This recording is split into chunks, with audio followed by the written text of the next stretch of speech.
अस्सलाम वालेकुम दोस्तों, आपका अपना भाई आज एक नई वीडियो के साथ हाजिर खिदमत है। उम्मीद करता हूँ कि मेरे तमाम कबूतर पर भाई बाखैरियत से होंगे। दोस्तों आज का विनर कबूतर खान अमजद का कबूतर है। ये विनर उस्ताद इजाज़ उर्फ जज्जी ने उड़ाया था। ये कबूतर जो कि उस्ताद ज़हूर के बेटे हैं, जिनके नाम से ये टूर्नामेंट कांड ये उस्ताद सिर स्क्रीन उस्ताद इजाज़ उर्फ जज्जी।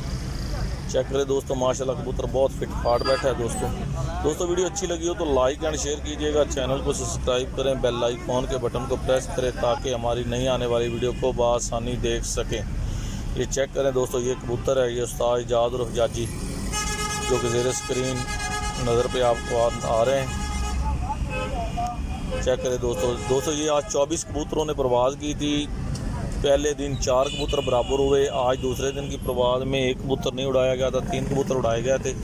3 कबूतरों में से 1 बजकर कुछ मिनट पर ये विनर हो गया कबूतर। चेक करें दोस्तों।